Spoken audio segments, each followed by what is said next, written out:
Well, hello, everyone. Welcome to the webinar. And today we're going to be discussing heart health.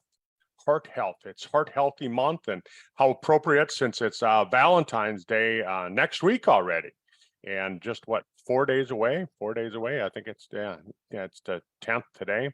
So we want to talk about how we can lower the risk of having heart disease and maybe help you so that that you can stay healthier. And let's move Katie over here to the panel. But that's what we want to talk about tonight, and share some important tips and maybe share some information about some Sizzle products. Of course, we can't say that Sizzle products cure or treat or anything like that. All we can say is that we found that nutritional products will help with making your body more optimal, so it has optimal health. And the heart healthy products that Sizzle has will help to keep you healthy.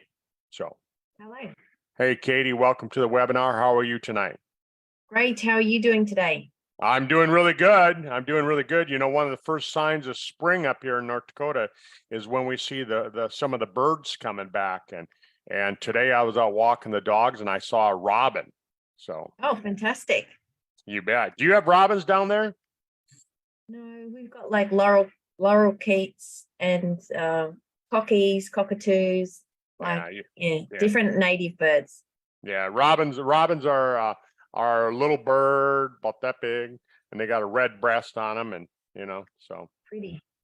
Yeah, and they usually go south for the winter, and then they come back in the springtime, and it's usually a good sign that spring is just around the corner. So I was surprised. I mean, it's not even the middle of February, and I saw one today.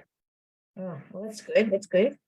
Yeah. So, Katie, you've got a number of slides. Let's bring the slides up right away, and let's get talking about the subject. I know we got a lot of information to share with people. Yeah. So anyway, welcome to the call if you've just joined us, and if you're watching the recording, thanks for taking the time to watch the recording. I'm going to share here. Oops. Yep. There we go. So yeah, we're talking about what's happened here? Yeah, heart health. Let me just go to the next slide. So we're going to cover 6 steps as well to strengthen your heart. Can you see this okay, Dr. Kurt? I can. You bet. Thanks for making the slides again. Oh, no worries. So, yeah, okay, great. So we'll jump right into the topic today. And of course, it's coming up, isn't it? Valentine's Day. So that's important to note, isn't it? You bet it is. Valentine's Day, and the symbol for Valentine's Day is a heart. So there you go. There you go. Yeah, and as Dr. Kurt mentioned, we're not making any claims to treat, prevent, cure any disease or illness, and you should contact your healthcare provider if you are unwell. So let me just move this little screen here so we can see the slides. Hang on a second. Oops, going back to one. Hang on, going past. Hang on. Right. So conditions of the heart. Kurt, do you want to talk about? I'll hand this one to you. You bet. Well, there's a lot of different things that can go on, but the main thing is that you look at all of these things, and the common denominator is inflammation. It always starts out with inflammation. So you're going to hear me talk a lot about inflammation and what you can do to lower your inflammation. But coronary artery disease, that's when the little tiny blood vessels that supply blood to the heart muscle itself, when they start to have problems. Heart attack is when you're not getting enough oxygen, you have a hypoxia condition inside the heart, and everything starts to go haywire. And heart failure, of course, is when the heart just stops. Stroke is when you have those little plugs that get broken loose inside your arteries, and it goes into your brain and blocks getting oxygen into the brain. Arrhythmias, of course, is where you have the rhythm of the heart. It's the top chamber and the bottom chamber, they get out of sync and they don't work. And of course, abnormal heartbeats falls into that same category. And aneurysm is when the arteries actually start to bulge, and think about like a radiator hose on your car right before it's ready to burst. It stretches, and because it's weakened and it stretches and it tears open. Septal defect is that the septum is the area between the two chambers of the heart, and so when you have a septal defect, it's where there's an opening there that's not supposed to be there, and it can come from disease, but most of the time it's something that came on because of a birth defect. Peripheral vascular disease, of course, is when you have problems with the arteries and the veins that go into the legs, the arms, the feet, the hands, things like that. Rheumatic heart disease is after having rheumatic fever, and it causes the heart valves to start to leak. Congenital heart disease, of course, is like we talked about, where you can have the septal defect because of it, but there's other birth defects that can affect the heart and the blood vessels. Mm-hmm. Yes. So yeah, I thought I'd just add this slide in here for everyone listening. Yeah, so the current stats on this in Australia was 25% of deaths in Australia are caused by cardiovascular disease. And actually that could have gone up just recently. In the last 2 years, we've been hearing a lot more about that, but we won't touch too much on that. Yeah, and I recently had two friends, one 37 and one 44, Kurt, both of them had a heart attack at that age, which is pretty incredible. Way too young. Yeah, and in the United States, I think it's actually higher than 25%. I think that cardiovascular disease is way higher than that. It bounces between cancer and heart disease. That's the number one killer in America, and so it's a good topic to talk about. Yeah. And interestingly, my dad, his first signs before he had early onset dementia, or showing the signs of it, should I say, his blood pressure went up, and started having blood pressure problems. And then, the memory problems came. And it was actually then not long after that, he was starting to have some blockages in the arteries. So I think, the heart and brain, obviously, as everything is connected, and the arteries in your heart, you've also got those little arteries in your brain too. So that was kind of interesting. So we're going to cover some 6 steps that you can do to strengthen your heart today. And these are the 6 simple steps. So obviously smoking is not good for your heart at all. And you gave up smoking, Kurt, didn't you? And you've been successful in keeping it that way. 33 years ago. You bet. Yeah, Yep. It's something that really improved my health. And if you're a smoker, yeah, you should quit. My dad quit the same year that I did. He'd been smoking, since he was 10 years old, I guess he started, and he quit when he was let's see, so 30 years ago, he would have been 55 when he quit. So when people say they can't quit, I just say, no, you can, you just don't want to. Yeah. So quitting smoking is really important. Exercise, which we'll touch on, and weight. And this presentation really links back to our topic for the next couple months, is helping everyone get to their healthy weight range. So having a healthy weight is really, really important for health of the heart health. Blood pressure is important, which we just touched on a second ago. Cholesterol levels, addressing nutritional deficiencies. Nutritional deficiencies can really impact your heart's health, and we're going to touch on that. And then there's supplements that you can take to support heart health, can make a big difference. And then, of course, we put in brackets down the bottom genetics. So, obviously you can't change your genes that you were born with. Well, not yet. Maybe in the future they'll be able to tinker a bit more with them, but you can't change them. But if you know about them, and you've got a history in your family or certain things, even with like a smart DNA test, then that can really go a long way into supporting you to have a healthy heart. So risks you can't control. So as you get older, a lot of people don't realize that as they get older, they're more likely to suffer disease and illness, and that it's a result of the aging process. Do you want to just quickly touch on that one for people? You bet. Well, if you look at aging, basically what it is that your cells can't repair themselves as quickly as they damage themselves. So what happens is that the damage builds up. And when you're younger, we remember having Tom Maurer Sr. talking about, when you're younger, you have lots of stem cells that repair the damaged cells. When you get older, you have a lot fewer stem cells. Yeah, there you go. So men are generally at higher risk, although women, their risk goes up after menopause.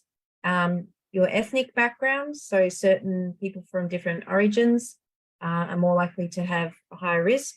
And then family history. So if you've got it right through your family, you need to pay attention. So I'm paying attention now because in my family, my dad got early onset Alzheimer's. My mum's now got some Alzheimer's. My aunt's got Alzheimer's. My grandma had Alzheimer's. So yeah, it's in the genes there as well. There's a genetic factor. So that's a different topic, but the same goes for cardiovascular too. So you want to pay attention to what's happening in your family. You bet. You take a look at it. You look like your parents, you look like your grandparents. And so you look like them on the outside, you're going to look like them on the inside too. Yeah. So so I'm basically been watching what they're doing, and I'm doing the opposite. My family members, they do like to drink a bit. So that's one thing that's not great for the brain. But anyway, we're on the topic of smoking here. So smoking damages the arteries, and it can lead to fatty buildup of material. It can narrow the arteries, and the carbon monoxide in tobacco smoke reduces the amount of oxygen in your blood. So it means your heart actually has to pump harder to get the oxygen it needs. And also the nicotine and chemicals in cigarettes make your heart beat faster, and your blood is much more likely to clot and more likely to have a heart attack or a stroke if you're smoking. So these are all the reasons why smoking is not good, for your heart. So the next one we've got is exercise. Do you want to touch on this one, Kurt? You bet. The thing about exercise is that it gets the blood circulating, it keeps the heart pumping, and it keeps that blood flowing around. The problem with it is that if you're not getting enough exercise, gravity tends to have more of an effect. The blood pools down in the lower areas, and when it pools, I mean, what happens if you take some soup and you leave it sit out in your kitchen cupboard. I try and use analogies so people can actually visualize what's going on. Leave that soup sitting out for the afternoon. When you come back in the evening to take a look at it, it's going to thicken up. Well, that's what happens when your blood, when it pools down in the arteries, it pools down in the lower feet and things like that. And you don't want that, because that's a good place for a clot to form, and then those clots can break loose. It can plug the arteries in the heart, the coronary arteries. It can break loose and plug the arteries going to the brain, and that can cause a heart attack or a stroke, and you just don't want that to happen. Yeah, so it doesn't have to be hard. Walking is, the first step, really, isn't it? You do lots of walking, Dr. Kurt. You bet. Yeah, walking and moving around. I mean, just even if you did a few jumping jacks a day in your house, or just bending over and just moving around, just get that blood flowing. Yeah, excellent. So there's sort of some guidelines with exercise. So aim to accumulate 2.5 to 5 hours of moderate intensity exercise a week. And muscle strengthening exercise is really good. So body resistance or weightlifting, a bit of weights. But, at the end of the day, we don't want to complicate it. The bottom line is just get out and move. Another great thing is I've got a Fitbit. I wear that. So my goal for this month is to be getting up to 7,000 steps a day every day. So simple things like that can make a big difference to your heart health. And I think they were saying that, was it you that shared the study, or I did? I can't remember, but it was basically they looked at how many steps, and that once you got above around 7,000 steps, it made a really big difference to your overall health. But if you did too many steps, it can have a negative effect as well. Interesting. Too much of a good thing. Isn't that what they say? Yes, that's it. This one's a really interesting slide. Here's a scan done on a person, or two people, obviously, and it's showing where the body fat is stored. And when you store body fat around the organs, it's a lot more dangerous. Do you want to share a little bit with people about that? Well, recently, we've been talking about the new product that Sizzle has, the Turn and Burn product. And when we talk about the Turn and Burn product, we talk about white fat and we talk about brown fat. Brown fat, of course, I'll talk about that first. Brown fat is is actually it's a fat that your body uses to have like a having a checking account. It's a temporary storage area. Your body puts the calories over there, and then there's mitochondria, which are power plants for the cell, and it burns that fat as energy, and it has good arterial supply. It has a good blood supply, and it has good nerve ending. Now, when you look at white fat, it's quite the opposite. White fat is actually long-term storage. Like when you take a look at a bear, that's you guys don't have hibernation down there like we do up here in the wintertime. Bears go into hibernation and they dig themselves a hole, or they find some place where they can just go to sleep through the winter. Well, in order to do that, they have to have all their energy stored up. They have to have energy because their cells are still burning energy. Even though they're sleeping for 3 months, their cells are still burning energy. So that white fat, that's what it's for. And so if you have a diet that's really excess in sugar, Katie was talking about genetics. If you take a look at people that have, they call it the thrifty genotype. What happens is that with the thrifty genotype, your body will tend to put all of that excess sugar into white fat, and then it stores it away for that rainy day. It stores it away for when you go into hibernation. It stores it away for when there's going to be a great famine. Well, guess what, folks? With the food situation that we have in the world right now, there isn't going to be there might be, but there's based on what we're seeing with food supply in the world, but typically we're not going to worry about having any great famines. There's lots and lots and lots of food, and so when we make all that white fat, what happens is that, like it shows on this picture here, it stores around the organs, all of your organs, your visceral organs.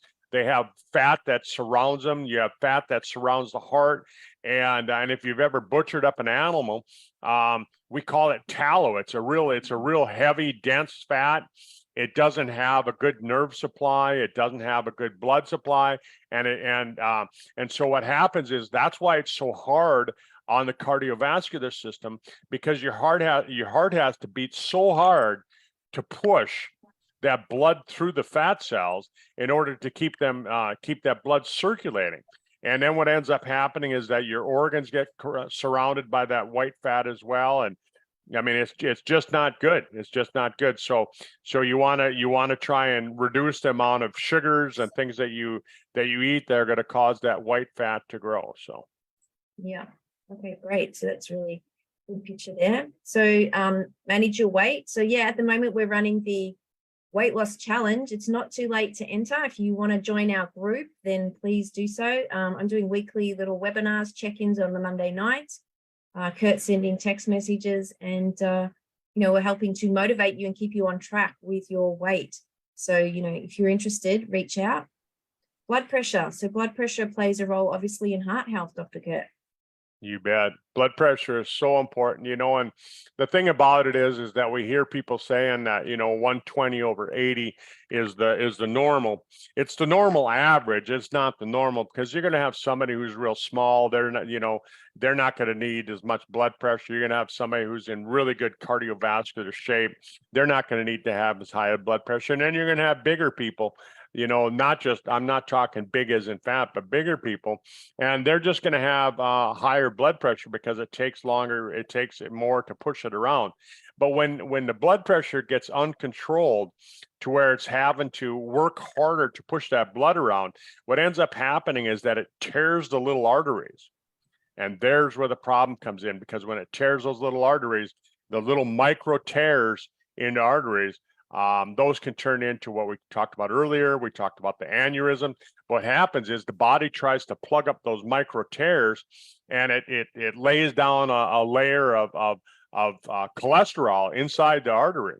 And then that cholesterol's fat, and of course fat stores toxins. Most of your toxins are fat soluble, and then that builds up inside those arteries, and pretty soon that'll break loose, and that can cause a heart attack or a stroke. Right. So, again, coming back to weight's one of the biggest things you can do for that, isn't it? Having a healthy weight. You bet. So cholesterol, we were just talking about this. typically people say cholesterol's eating too much fat, but as Dr. Kurt's going to share with you, it's the excess sugar in the diet. Well, it's those other things too, as far as like smoking, anything that your body looks at as being a toxin, right? Yeah. And so when you look at sugar, if you're consuming too much sugar in your diet, what ends up happening is that sugar acts as a toxin and the body has to store it somewhere. So again, like we were talking about, it's going to store it in the fat cells. And if you don't have enough fat cells, it's going to make fat cells. And then those fat cells, they start to plug up the arteries.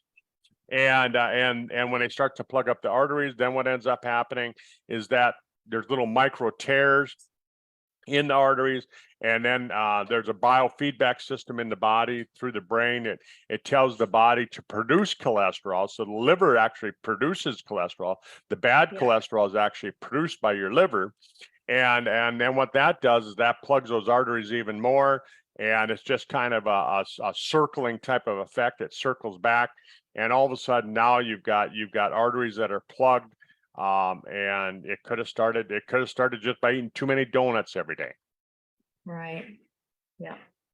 And so that's, here's a picture just to kind of illustrate what's happening there, isn't it? So you've got a nice clean artery at phase 1. And as the condition gets worse, you've got the cholesterol building up and narrowing that artery so the blood just can't get through. Yeah. You want to hear an interesting story? Back after World War One, about the time that World War One happened, so about 1917, 1918 back, and then that's when the EKG machine was actually invented. So a little over 105 years ago or so, the EKG machine was invented over in Germany, and the American physicians, that had served in the war, they brought that back to the United States. And it wasn't called the FDA then. It wasn't called the AMA. I don't remember what it was called. But the regulatory body here in the United States said, well, you got to prove that it works. You got to prove that it, does something. Because, medicine was still, 105 years ago, modern medicine was still pretty young back then. And it took them 3 years to find enough people with heart disease to actually prove that the EKG machine actually worked. 3 years, Katie. Think about that. And now I could take that EKG machine and I could go into any high school and I could find enough 16 and 17-year-olds in an average high school that I could prove that the EKG machine works. That's how bad heart disease has gotten in the last 100 years. Yeah, wow. So inflammation, you talked about this at the start, so fats and heart. So let's talk about this. I'll hand this one to you. You bet. Well, like I talked about earlier, pretty much any cardiovascular condition, the first sign of a cardiovascular condition, first sign of heart disease is actually inflammation. And so when you like Katie put in the slide here, subpar fats. And it's not just eating the subpar fats, like when you think of like the, eating the fat that's really thick and things like that. But it's also if you have an imbalance between the omega-3s and the omega-6s, that you've heard me talking about this in the last couple of years. They found here in the United States, and I'm going to say it's probably not much different down in Australia, because anybody that eats a Western style diet, that we tend to eat more omega-6s than what our ancestors did. And you're supposed to have omega-6 to omega-3 is supposed to be a 1-to-1 ratio. If you look at wild animals, if you eat the meat of a wild animal, it has a ratio close to 1-to-1. But if you eat beef, if you eat chicken, if you eat any meat that's raised on a farm, they tend to have a higher level of omega-6 versus the omega-3. And that causes the omega-6 levels to go up. And then people who don't really know what they're doing when they eat a vegan diet, they also consume a lot of omega-6s, because most plants make a lot of omega-6 versus omega-3. So you can't just go on a vegan diet and say, oh, I'm going to take care of it, I'm going to eat a vegan diet. I know people who are vegans who still have heart disease. So sure. Yeah, absolutely. Yeah. So the omega, the ratios there. And so wild caught salmon, sardines, herring, organic flax, hemp, walnuts, all those things are really great for healthy fats in the diet. So it's about changing those ratios around. And we're going to touch on some products that can support that. So we've just talked about that. Let me go to the next slide. Oh yeah, so we've just got some of the oils that contribute, the inflammatory type oils there, Dr. Kurt. Yep, omega-6, there it is. That's why, right there. Yeah. Nutrient deficiencies and homocysteine levels. So this is a big one for heart health.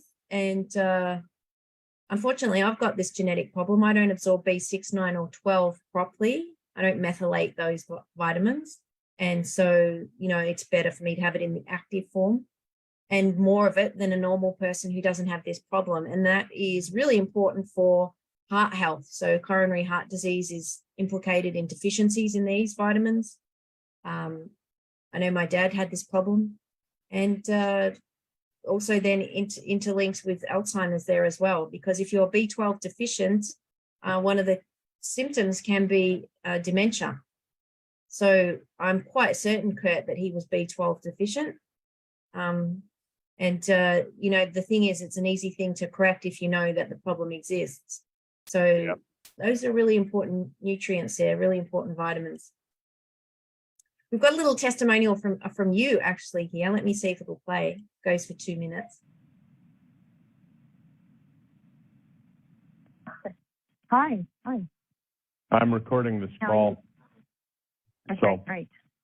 I'll let you know. Yeah, you wanted to hear about what I was doing with my mom. It was a couple of years ago. I want to say, I can't remember the exact date, but I want to say it was about 5 years ago. My mom's 82 now, so she would have been about 76, 77 years old. And maybe even, it might have been earlier than that. But she had 90% plugged carotid arteries, and the doctors wanted to go in and do surgery, and they wanted to put stents in her neck. And I'm really not a big fan of stents. I think they save a lot of lives, but I don't know the answer because there's really no long-term studies on stents, and I'll just leave it at that. I'm not going to say they're good or bad. I do think they've saved a lot of lives, but I thought it'd be worth a try putting my mom on a couple of different products, and I'd heard some great results with it. So I put her on a triple dose of the Eternity product, which is resveratrol. And we've got a unique formulation with our resveratrol, and you can go through all the science on that, but I won't go through it here. But I put my mom on a triple dose of resveratrol. I had her on a double dose of the Super Omega, and within then the doctors agreed to give her 3 months to try that before they did the surgery. And 3 months later, her carotid arteries went from 90% plugged down to 30% plugged. It was pretty amazing. And I can't say it was the product. Wow. They don't allow us, the FDA doesn't allow us to say that, but that's what we did. Plus we put her on a strict diet, as far as like cut back on the processed carbs and things like that. And mom's doing great. That was, like I said, 5 to 7 years ago. I don't remember exactly. And she goes back to her cardiovascular surgeon now, and she's never had to have those stents. Her carotid arteries have never plugged back up.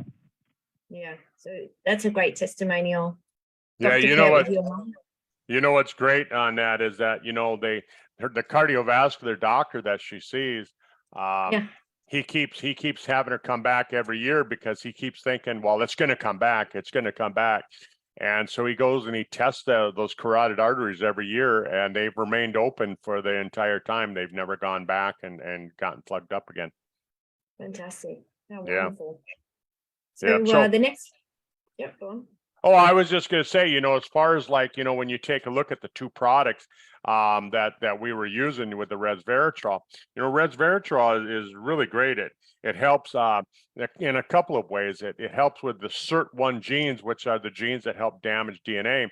But they've also found that resveratrol helps with with heart health. It helps with the blood vessels. It helps with, getting the good fats and the bad fats kind of balanced out. And it can help with that kind of that plaquing and reducing that. So that's one of the great things about Eternity, about resveratrol. And then and I want to just add this, the one thing that makes, because I have people say, oh, I take resveratrol. Resveratrol is easily oxidized. It's highly oxidizable. If it gets exposed to air, if it gets exposed to oxygen, it oxidizes, which means that it's not going to be as effective at doing what it's supposed to do. And so when Tom invented this, when he formulated the Eternity product, he made it so that the resveratrol doesn't get exposed to any oxygen. When it gets put in that bottle, it's never been exposed to any oxygen. It's never been exposed to air until you crack the bottle open. And so that's what makes our resveratrol so highly functional. If you take a look at, well, I can't mention the doctor's name because he gets all bent out of shape when you mention his name, but there's a doctor out over in Harvard area who has done some studies on, and he's originally from Australia. And he's done some studies on resveratrol, and some other doctors were trying to reproduce his results, and they couldn't reproduce it. And what it turned out is that the other studies, the other people that were doing the studies, they were using a resveratrol that had been oxidized, and so that's why this doctor had such great results, because he was using a resveratrol similar to what we're doing with our resveratrol. And then the Super Omega, as I've talked about earlier, Super Omega Plus, it's got the omega 3s, but it doesn't just have omega 3. It's got omegas from different sources, and they find that when you take it from krill, when you take it from salmon, when you take it from cod, the different omegas have different effects depending on what form of the omega it comes from. So that makes a difference. The plus part of the Super Omega is CoQ10. And coenzyme Q10 is an enzyme that is pretty specific for heart health, and we put it in with the Super Omega. We used to have a heart health product years ago. You remember that, Katie? And Tom decided, why not just throw it in with the Super Omega so we don't have to make people buy a second product. And it helps with cardiovascular function. It helps out with energy production in the heart muscles. So really good thing to be taken, CoQ10. Yeah, fantastic. We've got the 4 Restore product, which has the nitric oxide. Do you want to touch a little bit on that? Well, I'll just say this about 4 Restore and about nitric oxide. Really, again, I like using analogies. We can talk all about the science. You can read, what Katie put on the slide here. Bottom line is that when you take a look at 4 Restore, it's got extracts from red beet. It's got L-citrulline, L-arginine, and what those two amino acids, what they found that they do is they act like a roto-rooter in the arteries. They clean the arteries out, they open them up, and that's all you really want to remember. If you can remember that, that's all you have to remember about nitric oxide. Yeah, fantastic. And we've got a great testimonial from Ian, was taking this product. He does take this product to really help support his blood pressure. So he's had some amazing results with the 4 Restore there. And he even charted his progress because he's a scientist and he loves it. So we've already talked on the Eternity, so you've covered that. We've talked about the Super Omega, you've talked about that. We've got also the Spectramax, and then we've got some other products too in the Sizzle range that you wanted to just touch on before we finish up here, being Heart Health Month. You bet. Well, when you take a look at the triangle of life, the Eternity, of course, being one of the 3, the triangle. Spectramax has 74 trace minerals, and there's over 2,000 biological processes going on in your body at any given time. Right now, 2,000 things are happening. You're not in control of it. If you're listening to this recording, or if you're listening to this webinar, that's what you're doing. If you're drinking a drink while you're, a drink of water, your body's getting ready to digest it. you're not in control of that. But there's other things that's going on. Your heart is beating, you're digesting food, your brain is functioning, all those different things are going on. There's over 2,000 biological processes, and you need those 74 trace minerals to make that happen. So if you're going to have a good healthy heart, you got to have those trace minerals. Trace means that you don't need much. Essential needs that you need them to live, and your body can't make them. And then fucoidan, of course, the reason that that's listed as far as a heart healthy product is because it gets rid of inflammation. Remember, I said that earlier, that when you take a look at any cardiovascular disease, whether it's arterial or it has to do with the heart, anything like that, it all starts with inflammation. The heart on fire. I remember I went to a seminar way back, probably 25 years ago, and the name of the seminar was with Hearts on Fire. And that's what they talked about, is that the heart was on fire, it was inflamed. And we talked about all the different things that you can do to lower that. And Katie, if you take a look at the newsletter, I don't know if you can see this. I've got it here. There you go.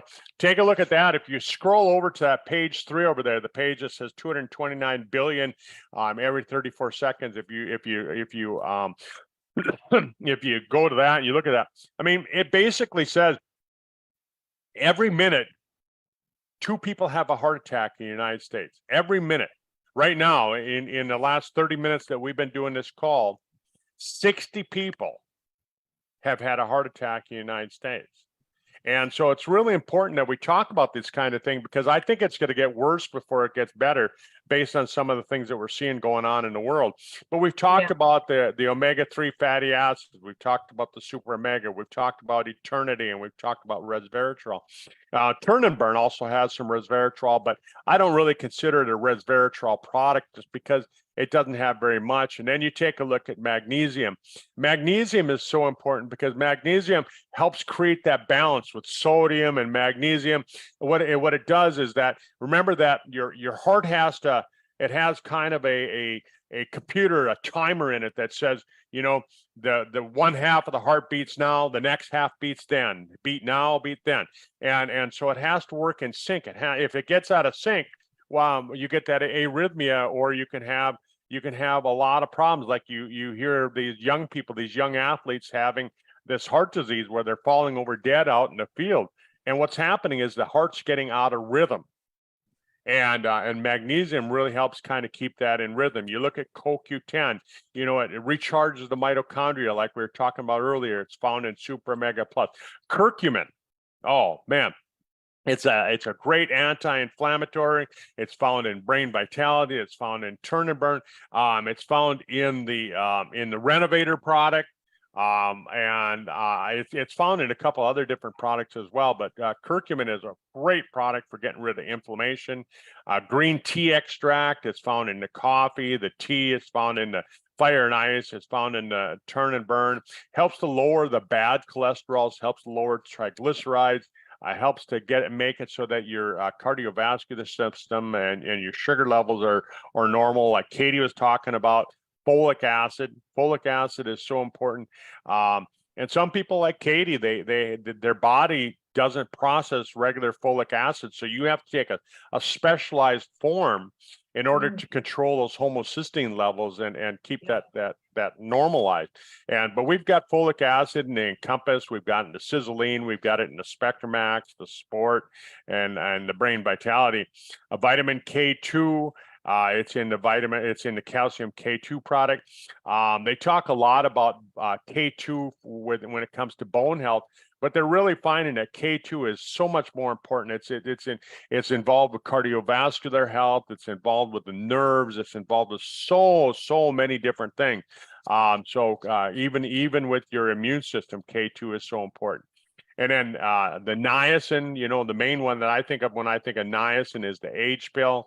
They found that years ago, doctors used to prescribe niacin to lower cholesterol. They used to prescribe niacin. It was the doctors would actually recommend it.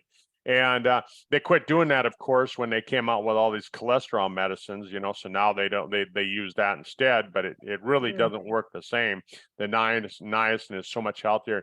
And then Katie, you've got an app for your phone where you can determine if you're getting enough fiber, don't you? What's your app? How do people get on that app? Oh, it's free. It's just called Fiber Counter. You can download it from the Google Play Store or the Apple Store, and it's fiber spelled ER. And you can just punch your foods in there and work out how many grams of fiber you're having in the day. So you want to hit the healthy amount. Women is 25 grams, and men is up to 35 grams of fiber. It's really, really important for healthy stool movements, for constipation, for heart health, for weight, for diabetes, for sugar regulation. I mean, yeah, it's incredible the benefits of fiber, and it's just an understated nutrient.